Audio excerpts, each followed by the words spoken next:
بسم اللہ الرحمن الرحیم۔ اس دنیا میں جو بھی آتا ہے اسے موت کا مزہ چکھنا ہے اور قبر کی اندھیری کوٹھری میں ضرور جانا ہوتا ہے۔ امیر ہو یا غریب ہو، بادشاہ ہو یا فقیر، اس نے موت کو گلے لگانا ہی ہوتا ہے۔ حضرت محمد مصطفیٰ صلی اللہ علیہ وآلہ وسلم نے فرمایا، جب انسان کی روح نکلنے کا وقت ہوتا ہے تو اللہ پاک اس کی طرف 5 فرشتے بھیجتا ہے۔ پہلا فرشتہ اس کے پاس اس وقت آتا ہے جب اس کی روح حلقوم یعنی حلق تک پہنچتی ہے۔ وہ فرشتہ اسے پکار کر کہتا ہے، اے ابن آدم، تیرا طاقتور بدن کہاں گیا؟ آج یہ کتنا کمزور ہے۔ تیری فصیح زبان کہاں گئی؟ آج یہ کتنی خاموش ہے۔ تیرے گھر والے اور عزیز و اقارب کہاں گئے؟ تجھے کس نے تنہا کر دیا؟ پھر جب اس کی روح قبض کر لی جاتی ہے اور کفن پہنا دیا جاتا ہے تو دوسرا فرشتہ اس کے پاس آتا ہے اور اسے پکار کر کہتا ہے، اے ابن آدم، تو نے تنگ دستی کے خوف سے جو مال و اسباب جمع کیا تھا وہ کہاں گیا؟ تو نے تباہی سے بچنے کے لیے گھر بسائے تھے، وہ کہاں گئے؟ تو نے تنہائی سے بچنے کے لیے جو انس تیار کیا تھا وہ کہاں گیا؟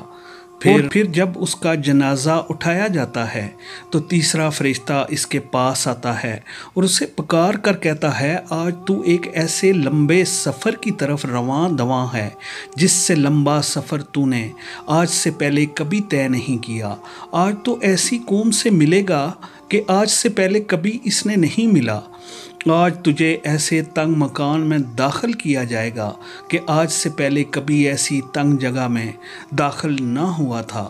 اگر تو اللہ عز و جل کی رضا پانے میں کامیاب ہو گیا تو یہ تیری خوش بختی ہے، اور اگر اللہ عز و جل تجھ سے ناراض ہوا تو یہ تیری بدبختی ہے۔ پھر جب اسے لحد میں اتار دیا جاتا ہے تو چوتھا فرشتہ اس کے پاس آتا ہے اور اسے پکار کر کہتا ہے، اے ابن آدم، کل تک تو زمین کی پیٹھ پر چلتا تھا اور آج تو اس کے اندر لیٹا ہوا ہے۔ کل تک تو اس کی پیٹھ پر ہنستا تھا اور آج تو اس کے اندر رو رہا ہے۔ کل تک تو اس کی پیٹھ پر گناہ کرتا تھا اور آج تو اس کے اندر نادم و شرمندہ ہے۔ پھر جب اس کی قبر پر مٹی ڈال دی جاتی ہے اور اس کے اہل و عیال، دوست و احباب اسے چھوڑ کر چلے جاتے ہیں تو 5واں فرشتہ اس کے پاس آتا ہے اور اسے پکار کر کہتا ہے، اے ابن آدم، وہ لوگ تجھے دفن کر کے چلے گئے، اگر وہ تیرے پاس ٹھہر بھی جاتے تو تجھے کوئی فائدہ نہ پہنچا سکتے۔ تو نے مال جمع کیا اور اسے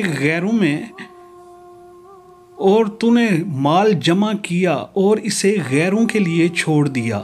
آج یا تو تجھے جنت کے اعلیٰ باغات کی طرف پھیرا جائے گا یا بھڑکنے والی آگ میں داخل